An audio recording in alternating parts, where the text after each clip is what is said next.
Good morning. I hope you are doing well. I really enjoyed seeing a lot of you yesterday. I'll see a few of you today. Oh, that'll be cool. And if you have any questions on anything, definitely please let me know. At the end of Monday, we left off with several slides that were like this, which talk about ways to manipulate equilibrium expressions. And Savion was really good about stating how the way you describe a reaction is critical when it comes to defining equilibrium constants. And I have seen some people get really upset with each other, not realizing that the reaction they were studying was the same, it's just that reactants and products and stuff were changed. So as an example of what I mean by that, here's sulfur and oxygen making sulfur dioxide. And an equilibrium constant K, as we saw, is equal to the product divided by reactants. We don't include solids and liquids. Excuse me, aqueous and gases are okay. So for this one, you'd have sulfur dioxide on the top and the oxygen on the bottom. The second reaction is sulfur dioxide, which goes on farther to make sulfur trioxide. Notice here we're raising the oxygen to the 1/2 power. If you have a stoichiometry, then you raise it, the different reactants and products to those values. So SO3 and SO2 just have a 1 right there. You can think about them as being raised to the first power, but if you have something other than 1, then you raise that reactant or product to that power. So oxygen here is the 1/2 power. And we talked about on Monday how when something's raised to the 1/2, it's equivalent to having like a square root. Then, if you wish though to skip sulfur dioxide and go directly from the elements to sulfur trioxide, you can do that as well. So looking at just this reaction, you would have sulfur trioxide in the numerator, oxygen to the 3/2 power in the denominator, and sulfur would be exempt. But if you think about this long enough, this K is equal to K1 times K2. So if you add these two reactions together, the sulfur dioxide is canceled, it doesn't appear, and K1 times K2 is equivalent to this K. And you see that if you multiply K1 times K2, the sulfur dioxide in the numerator here would be canceled by the sulfur dioxide in the denominator. And the O2s in the bottom will combine, so this would be like 1 plus 1/2 or 3/2. So if you combine equations together, you multiply the K's to get the new K value. So as an example, what I mean by that, let's say that K1 was a value of 2 and K2 was a value of 3, then this K down here would be 2 times 3 or 6. And that can be a handy way sometimes to translate other people's work into what you're doing. We also looked at what happens when you change the coefficients. So when you have something other than 1, you raise them to that power. So sulfur to sulfur trioxide we saw had oxygen to the 3/2 power. But if you've been with me before, I really don't like using fractions and reactions if you can help it. So if I said, oh, get rid of that fraction, I would then multiply everything through by 2 in order to get rid of the 2 down there. And this new K would have sulfur trioxide squared divided by oxygen to the 3rd power. But if you compare the old K to this new K, notice how if you took the square, all right, of both of them, raised them to the 2nd power, you'd have sulfur trioxide squared, O2 3/2 times 2 would be 3. So one way to convert these equations to each other directly is just to square the old K. So what I mean by that is, let's say this K value had a number of like 5, all right? And I said get rid of the fraction, so we multiplied everything through by 2. You would take that old K and raise it to the number that you multiplied through. So we multiplied everything through by 2 to get this, we would raise it to the 2nd power. If we had to multiply everything through by 3 to get rid of the fraction, you would raise it to the 3rd power then that way to figure it out.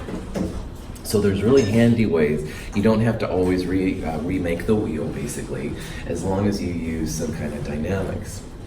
And the last one we looked about, which is probably the most important of all, is what happens when you change the direction of the reaction. So instead of sulfur and oxygen making sulfur dioxide, let's think about what the K would be for sulfur dioxide breaking down to sulfur and oxygen. So the initial K would have sulfur dioxide in the top and oxygen in the bottom. This new K would have oxygen in the top and sulfur dioxide in the bottom. If this K was, say, a value of 10, and we wanted to compare it to this K, you can see that this is the inverse of this one right here. So if K here was 10, our new K would be 1 over 10, or 0.1. So you can convert one reaction to the other if you flip reactants and products by literally taking the inverse. All right, 1 over the old value will give you the new value. And we'll use this one a lot sometimes.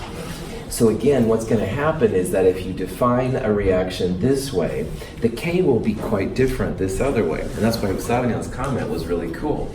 You've got to take the inverse of the old K to convert to the new K. So for example, making caffeine would have a certain K value. Breaking caffeine down to whatever it came into would have quite different K values. But you can translate one to another if you want to. There's a handout in the companion, which by the way is available in the bookstore now. Anyway, in the companion or online, this handout talks more about how you can manipulate the different K expressions around so that if you have to reverse something, you can do it. So. All right, here's an example of a problem and stuff where you might want to do this. Here's a reaction where we have a compound N-butane, all right? And, whoops, station identification. Apparently my computer's not working, so bear with me. Let's try it now. Good. Yes, sorry. Station anyway. All right, profit back on. Blah, blah, blah, blah, blah, blah, reverse decay, all right, blah, blah, blah. Okay, butane going to isobutane. And isobutane is just a snobby way of saying methyl propane, by the way, if you remember from organic chemistry. Don't worry about that right now. Focus on the K. K here is 2.5. And the question is, what would be the value of K if we flip it? So instead of isobutane being a product, it becomes a reactant, and the N-butane becomes a product. Now, if you look at these numbers, all right, first of all, a negative K doesn't make any sense here. K will always be a number larger than 0. All right, they can be less than 0. They can be less than 1. Excuse me, but they'll always be larger than 0. So answer C here doesn't work. What do we need to do to the old K to get to the new K? 1 over inverse, that's right. So if you go 1 over 2.5, the answer is 0.40. That would be a way to translate 1K into the other K. Any questions? There's another kind of K that will pop up a little bit. Now, it's not as much as our Kc, all right? Kc is an equilibrium constant which is based on molarity, and molarity is moles per liter. So Kc is by far the most common kind of equilibrium constant in this chapter. But you can have other types of Ks, and the new one here we're going to introduce is called a K sub P. And P stands for pressure. So if you see a K sub P, it's only for gases, all right? We don't worry about aqueous solutions here. And if you have a K sub P, it means that instead of using moles per liter molarity, you'll have pressures of gases in atmospheres. Now, in Chem 222, all right, we did a lot of stuff with gases. The one important conversion here that's going to be really helpful is remembering that there are 760 millimeters of mercury in an atmosphere. So if you had a pressure of a gas in millimeters of mercury, you could convert to atmospheres before putting in K sub P. So here's an example of how you might use this kind of process. This is the Born-Haber process. Looks at Hunter after his cool class presentation last quarter. Oh, Prof. back on. Anyway, this is an example of a reaction which has gases in it. And in these kind of reactions, you can have a Kp or a Kc. A Kc, which we'll do a lot more often than anything else, a Kc would be ammonia squared divided by nitrogen and hydrogen to the third power. But because this is a gas, you could also write it as a K sub P. So if you had the pressure of the ammonia, you could square it. And again, these pressures are in atmospheres. You would divide it by the pressure of N2 and the pressure of hydrogen to the third power. So a Kc is molarity-based equilibrium. A Kp would be a pressure-based equilibrium. And make sure again that you use atmospheres when it comes to K sub P. You can translate one of those into the other if you use a kind of a modified version of the gas law. Anyway, the expression that's used, and again, once in a blue moon we'll use it, but not as common, is Kp equals Kc times RT to the delta N. T is the Kelvin temperature, so if you have like 25 degrees Celsius, you would, convert that to Kelvin to make it 298. R here is the gas R, 0.082057. That's the R value that we used with the gases a lot in the ideal gas law. And delta N is kind of a strange thing. It's the change in moles of the gas in the reaction. And delta N will be quite different depending on which reaction you're looking at. So as an example of how delta N works, let's go back to the ammonia formation reaction we looked at earlier. N2 and 3H2 making 2NH3. Delta is always final minus initial. So in the way that this reaction is done, the final would be the ammonia and the initial would be the N2 and the H2. So looking at just the gases now, don't look at anything else, just the gases, 2 moles of gas as products minus 3 plus 1, 4 moles of gas that are reactants. This delta N would be -2. Delta N can be a positive or a negative number. It's usually smaller, like 1, 2, maybe 3, but it is another kind of thing. Sometimes it'll be more helpful to do a Kp than a Kc, and sometimes the other way around, but you can absolutely translate one into the other using this expression. Now, Susan. The force come from the nitrogen plus hydrogen? Yeah, there's 1 mole here and 3 moles here, so there's 4 moles of gas altogether. That's a good question, Suzanne. You focus on all the moles on the reactant side of gas and all the moles of product gas on the product side. That's right. Sure. All right. K, the value of K actually has a pretty cool meaning that we'll start talking about. And K, like I said, is always going to be a number that's larger than 0. It'll never be negative.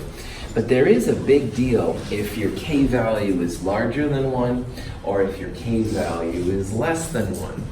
So the actual number you figure out for K tells chemists something about the reaction. If your K is larger than 1, and remember that K is always products over reactants, you must have then more products than you have reactants. Like the number of moles here is larger than the moles of reactants. So K is larger than 1 are referred to as product favored, which means you have more product than you have reactant around. And the lab that you did yesterday, or you will do today, is definitely a product, just giving you guys a bad time, it's product favored, all right? Because you actually see stuff forming, all right? That cool kind of blood red color and stuff happens. On the other hand, a lot of the Ks we're gonna look at are Ks less than 1. If you have a K less than 1, products over reactants, that must mean you have more reactants around than you have products. So K's less than 1 will be reactant favored. We'll see a lot of product favored and a lot of reactant favored. They're both totally fine. But the number itself will tell you, like, if you're more likely to see product or if you're less likely to see product. The reaction we looked at earlier, which is really the Born-Haber cycle, has a value of K, at least at this temperature, 3.5 times 10 to the 8th. Would we call this reaction a product favored K or a reactant favored K? Product favored, that's right. This thing is much larger than 1. This is very, very product favored. So what that means is you're going to end up with a lot of ammonia and not a lot of nitrogen and hydrogen, at least under these kind of circumstances. So if the actual number here is larger than 1, it's going to be product favored, and you can expect then to have a lot of product pop out. Nitrogen monoxide does not react with water. When it contacts oxygen in the air, however, the reaction is almost instantaneous and produces the brown gas, nitrogen dioxide. The reaction is so product favored that a chemist would say that it has gone to completion, a fact reflected by its very large equilibrium constant.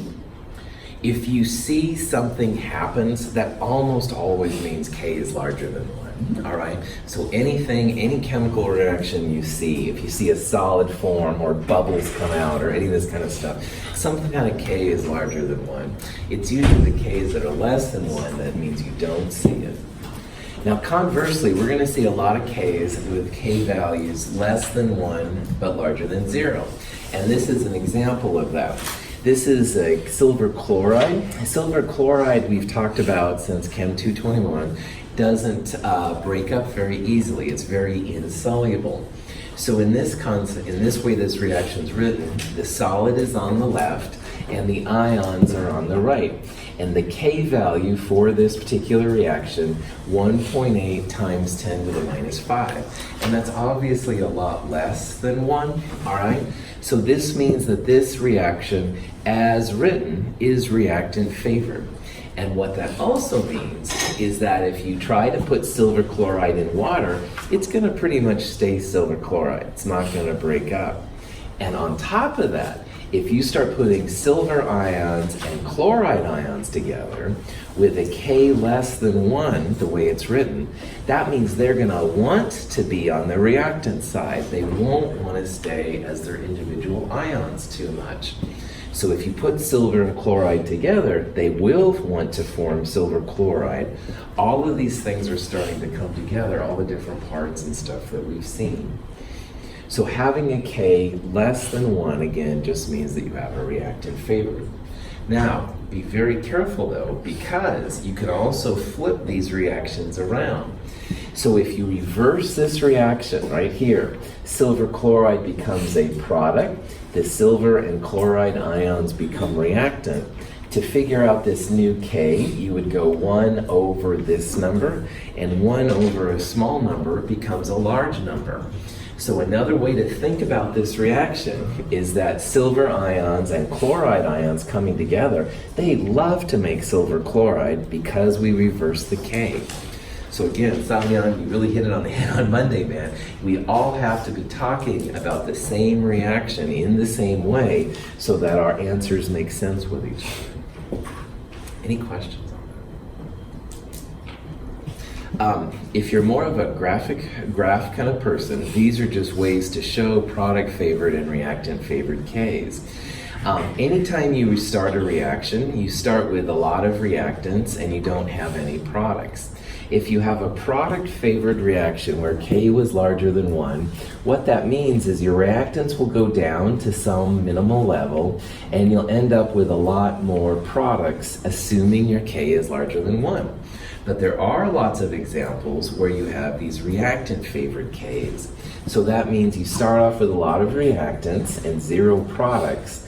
But in these kind, you do make some product, but you have mostly reactants around. So this is just the difference between Ks less than 1, Ks larger than 1. Note that even in silver chloride's case, with a K less than 1, all right, some of the silver chloride does break up. It's not very much, all right? It's very insoluble.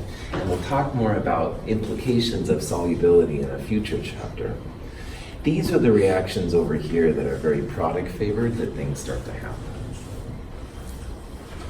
Okay, so here's another example of a reaction. We have two reactions right here. We have nitrogen dioxide, and it forms dinitrogen tetroxide with a K value right there. We also have this reaction. It's iron 2 hydroxide. It breaks down to iron 2 plus and 2 hydroxide. And let's see if we can figure out which of these is the best statement. So first of all, both reactions are product favored.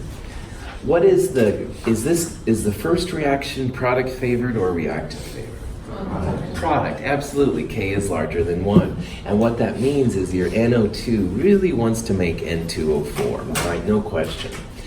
Is the second reaction with this K product favored?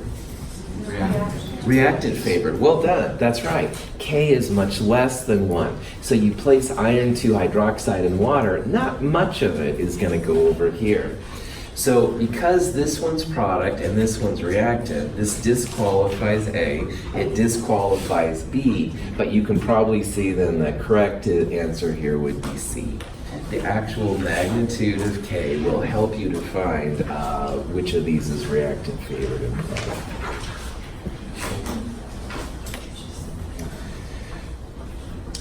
In the background of all of our equilibrium and thermodynamic stuff, we still need to think about if a reaction has come to completion, i.e. is the kinetics, the speed of the reaction, sufficient to make us get quickly to the place where equilibrium is happening or not? And one way to kind of address the kinetics of the reaction is to do what's called a reaction quotient calculation. And a reaction quotient Q is like testing to see if you're at equilibrium or not, all right? And one kind of silly real world thing is that if you're baking a cake, and I don't even know how to make toast basically, but I do know that if you're making a cake, you're supposed to put that little toothpick in the thing, and if the stuff sticks to the toothpaste, to the toothpick, then let it sit in there. You can think about Q as like a test like the toothpick, all right? You're seeing if the reaction is at equilibrium, all right?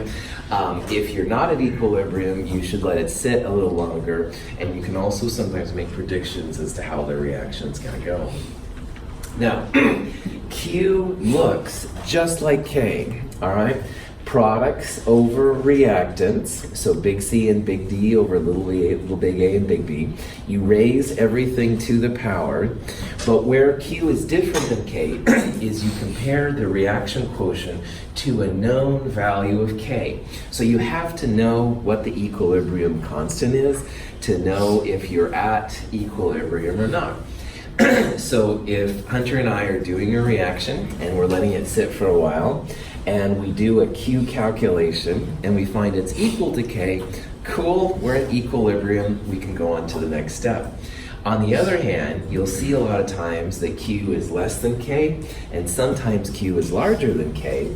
If Q and K are not the same, then you're not at equilibrium. Keep your cake in the oven a little longer, all right, if you want to get to equilibrium. So we'll compare Q to a known value of K and then see like what's happening. Excuse me.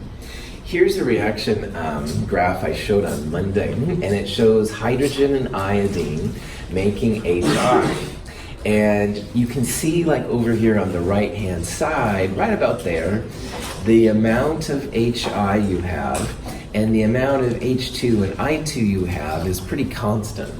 Now remember that all these systems are dynamic, so H2 and I2 is constant in making HI, but also some of the HI is breaking back into H2 and I2. But when you get over to this level right here, you can see then the amounts are pretty constant. That's what equilibrium is, when you have kind of the same amounts of all the things. Now over here on the left-hand side, you are not at equilibrium, all right? Everything is still kind of settling down to where they need to be. So if you're not sure in your reaction, if you're over here at equilibrium, or maybe over here where equilibrium has not established itself, that's when you pull out the reaction quotient calculation. And if you know K, you can compare your calculated Q to the known value of K and see what's happening.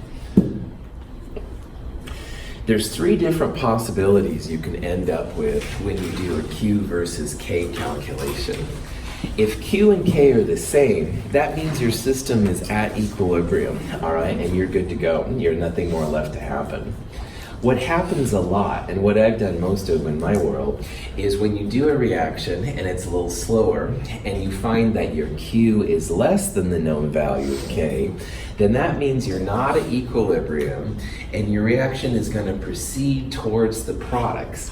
Like Q ideally will be equal to K if you let it wait long enough. You can see that we have to make some of the Q go up here. That means that there's going to be more products when equilibrium is happening, and reactants are going to go down. Usually this is what you'll run into, like when you put reactants together to make products. If you get a Q less than K, it just means you need to wait a little bit longer for it to kind of get over. But sometimes you do reactions where you're starting with a product and you're watching it break down into reactants. So once in a while, you'll have a Q which is larger than K. In those cases then, the products will break down to the reactants. The shift, if you will be towards the reactant side. So in my world, when Q is less than K, that means first of all, you're not at equilibrium, and you're going to see a shift to the right, shift to the product side. If you have a Q that is greater than K, that means, first of all, again, you're not at equilibrium, but unlike the last example, this means now that your products are going to shift towards the reactants, a shift to the left. Notice my terminology there. Shift to the right is a way to say that you're going to move towards the product side, and shift to the left means you're going to shift towards the reactant side. But again, underlying all of this, back to Salmanion's comment on Monday, man, you've got to talk about the same reaction for this kind of stuff to make sense. Any questions? All right. Let's look at an example where how we can make this stuff work. We're back to the N-butane isobutane example we talked about earlier. Now, N-butane is one of the alkanes, all right, and it does isomerize, which means make a new form. This is an isomer of butane. It's methylpropane. And there's cute little 3D structures. Woohoo! Anyway, in this reaction, this equilibrium, where the iso is on top and the N-butane is on the bottom, the K is 2.50. So does that mean at equilibrium, we're going to have more isobutane or more N-butane? More isobutane, well done. K is larger than 1. K is a product-favored reaction in this case. That means more product, less reactant. We'll end up with more isobutane once this reaction is done.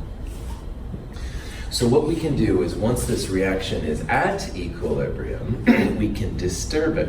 And disturb means add or subtract a reactant or a product. And based on what we do in Q's, we can figure out how the reaction will adjust to what we're doing. So let's say that we have a combination of isobutane and N-butane of 0.35 and 0.15. And the question, first of all, is are you at equilibrium? And if not, which way is it going to shift? Will you have a shift to the reactant side, or will you have a shift to the product side?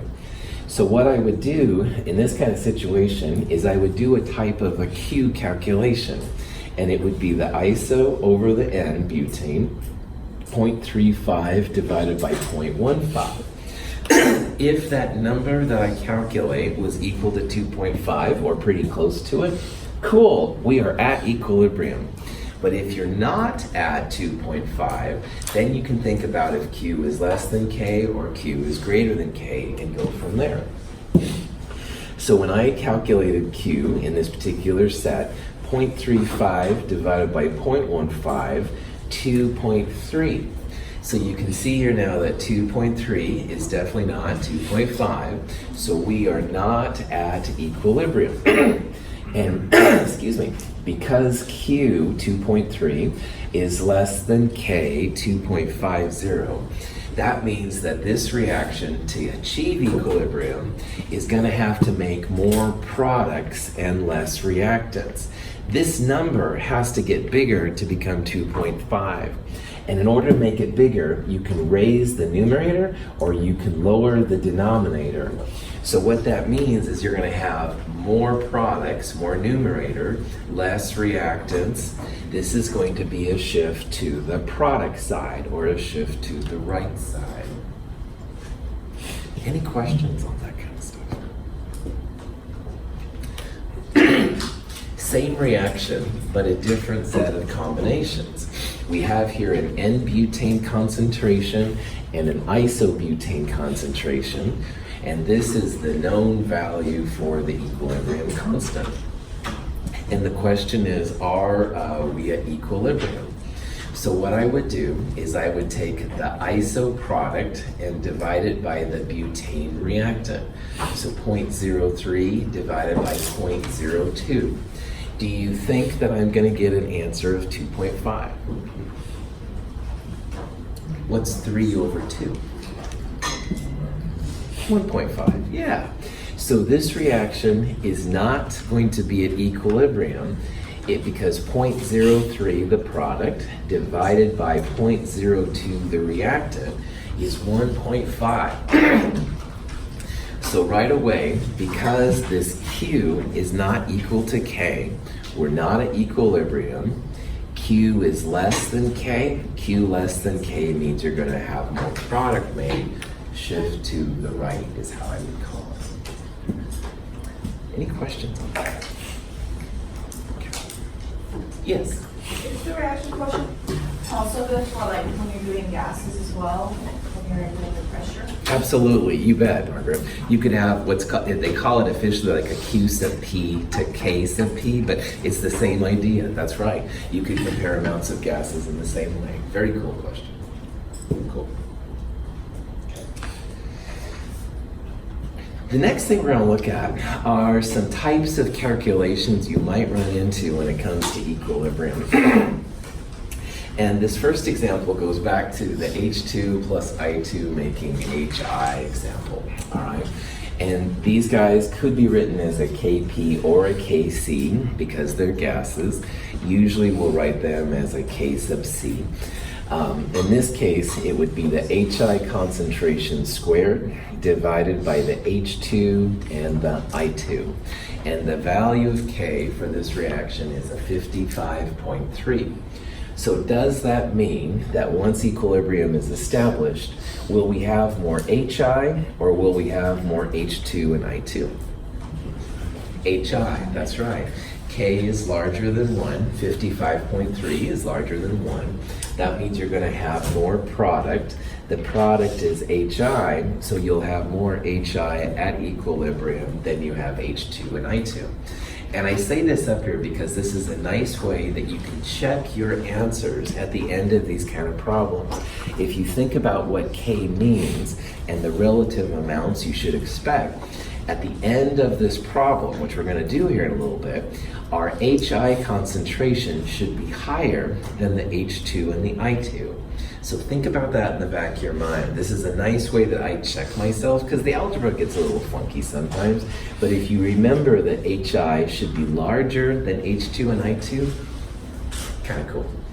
So anyway, back to your regular scheduled programming, no more advertisements. Replacing a mole of H2 and a mole of I2 in a 1 liter flask. Excuse me. So remember that in a K sub C, we always have moles per liter. So both of the initial concentrations here are going to be 1 mole per liter. And we can use all this information to calculate the equilibrium concentrations of all 3 species. Now, we're starting with 1 mole per liter of H2 and I2, all right?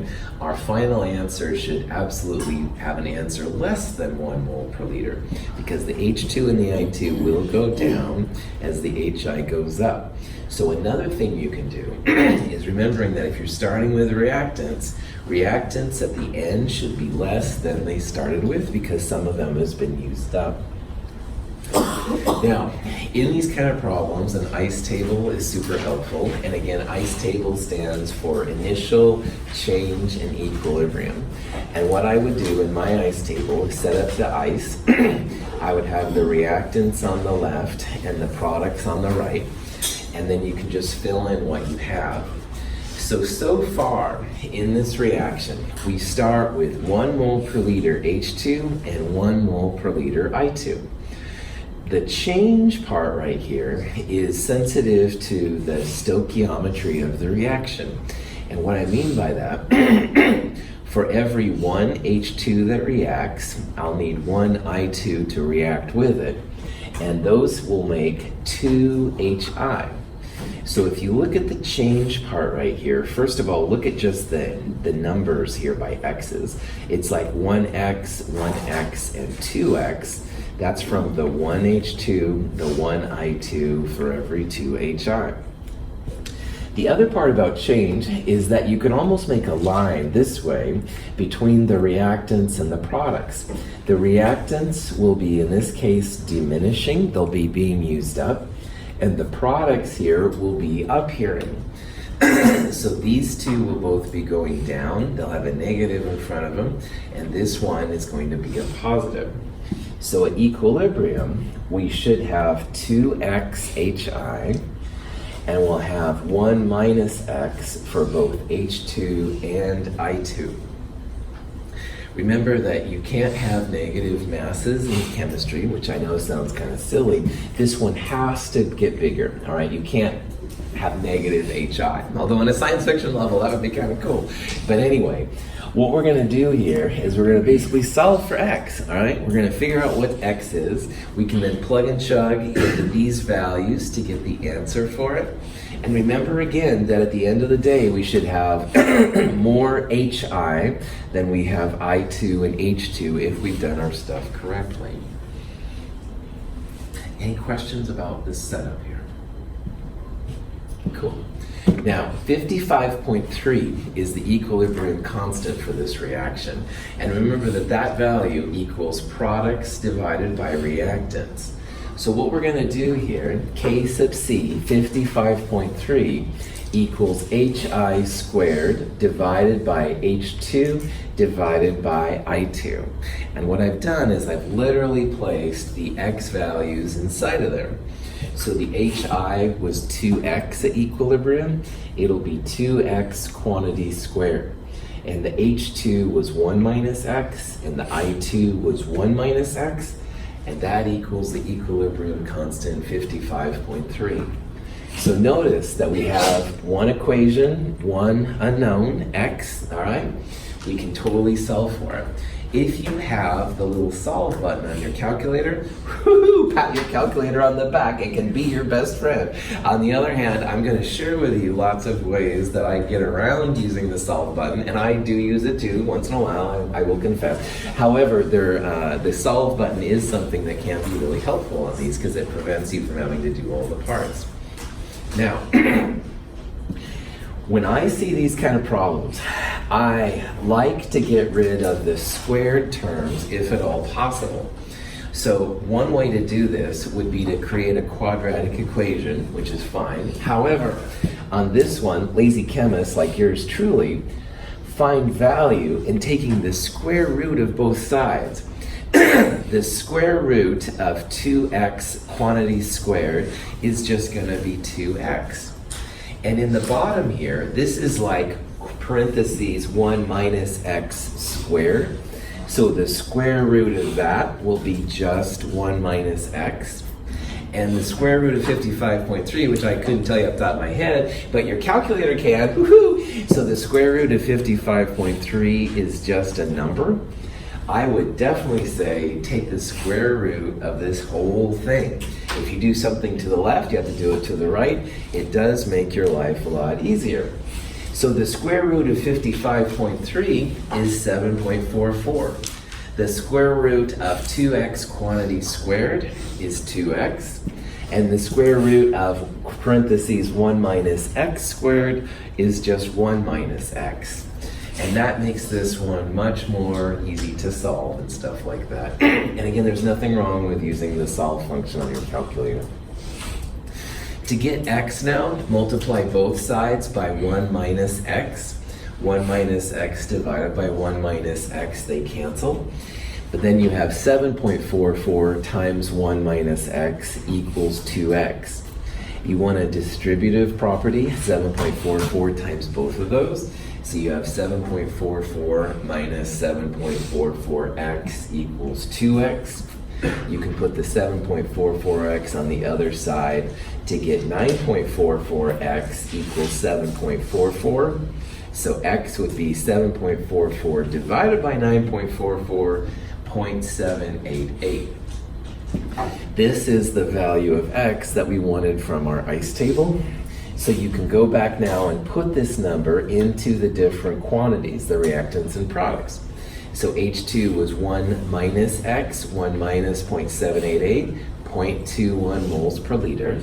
And HI was 2 times that value of x, 1.58. Yeah. If we're not given the equilibrium constant, would we just assume that it's 0? No, you never assume an equilibrium constant is 0, because that would be 0 reactants, or 0 products, which would be really bad. In a nutshell, you have to have the equilibrium constant to do these kind of things. The other way you could, Michael.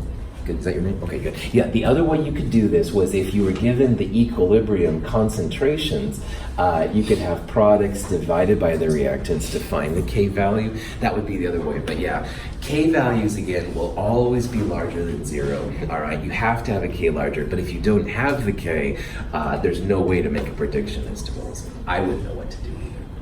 Good question. Other questions? Now, finally, step back for a second and see if these answers make sense. A product favored K means you should have more HI than you have H2 and I2. And you can see from these numbers, absolutely that's what you've got. You've got 1.58 moles per liter HI, which is a lot more than 0.21. Your H2 and your I2 are still positive, but much less than 1, which is good. So there are some kind of ways to kind of double check yourself as you go through these. Any questions on this? Okay. When I was in graduate school, and it was a Friday night, I was in a hurry. And I was using at the time some chemicals which really adhered to the glass wall. And to get rid of those chemicals, I was supposed to let them soak in a base bath first, and then later put it in an acid bath. But because I was so in a hurry to get to the library on a Friday night and study those journals, I didn't let things soak in the base bath for as long as I should. So I just let it soak for a little bit. Oh, that's probably fine. I took it out of the base bath and I put it in a metal bath. And thank the stars, I was probably trying to turn the radio channel or something, because I put this in and whoosh, this big thing of brown gas, which you can see right there, went straight up from the acid bath. And I was like, anyway, turns out, long story short, it was nitrogen dioxide. I had some tin metal in there, and tin metal reacted with the nitric acid to make NO2, which I should have thought about, but I didn't. Thankfully, I wasn't looking over it when it went up, because it causes edema in your lungs and stuff like that. So anyway, so I'm glad to be here. But as I said, the moral of this story is that if you're soaking things, let them soak in the base bath for as long as they need to. You don't want to put it right away in the acid bath. So anyway, I kind of scared myself saying the story. Prop that back on. I think it fell off there somewhere. We're looking at another type of a reaction, an equilibrium. N2O4 versus NO2, all right?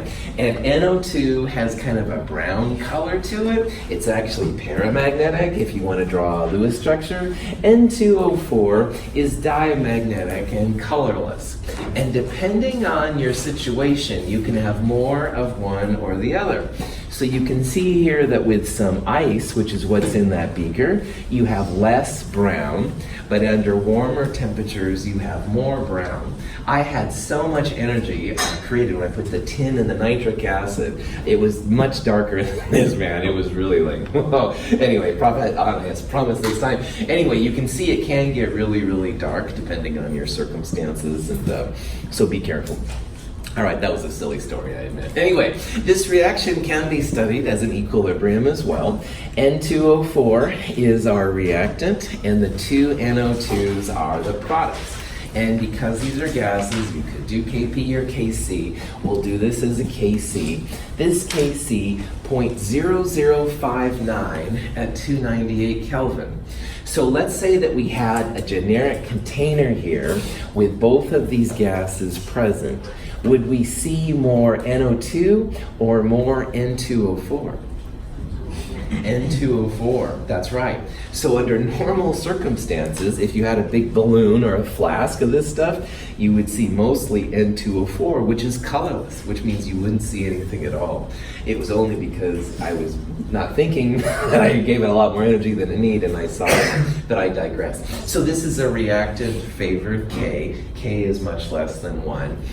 Notice the temperature, we'll talk about that later. So let's say that we have an initial concentration of pure N2O4 and it's 0.50 moles per liter. Let's figure out what the equilibrium concentrations will be once equilibrium is established. Now, this is a reactant favored K. So when all is said and done with all these calculations, will the concentration of NO2 be larger or will the N2O4 concentration be larger? N2O4, that's right. Reactant favored means more reactant. More N2O4 should be present at the end of these calculations than there are NO2. But will NO2 be 0 in terms of concentration? No, that's right. Anytime you have equilibrium, you have to have some reactant and some product. So just because it's reactant favored, it doesn't mean this is going to be 0. It's just going to be smaller than the N2O4. So like before, to figure out this value, we'll first set up the ice table. N2O4 on the left, the reactant, NO2 on the right. We're starting with N2O4. So the N2O4 concentration will go down, and because it's equilibrium, NO2 will not be 0, so it'll be going up. So using the stoichiometry, 1 N2O4 makes 2 NO2. We'll have a minus X for the N2O4 and a plus 2X for NO2. And again, notice the 1 to 2 ratio is the same as the ratio you see in the expression. N2O4 is the only game in town, so it'll be going down to make some of the NO2. That's why the NO2 is positive. And at the end here, you'll have 0.50 minus X for N2O4, and you'll have 2X for NO2.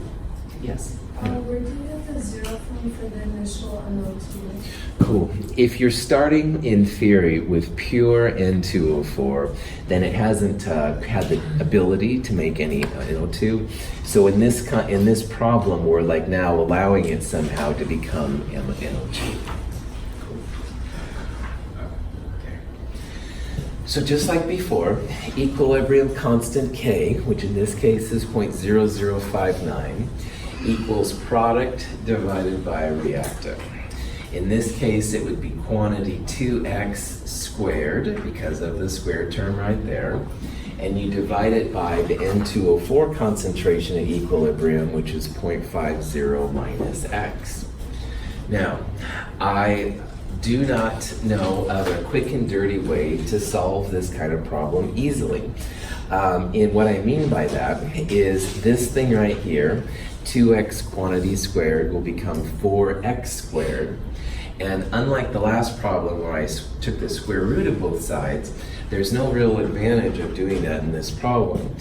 So you kind of have to just break it down into the good old quadratic formula or quadratic equation. And when you have a quadratic equation, you want to try and set it up as ax squared plus bx plus c equals 0. So when I solve for all of this, this is my quadratic expression.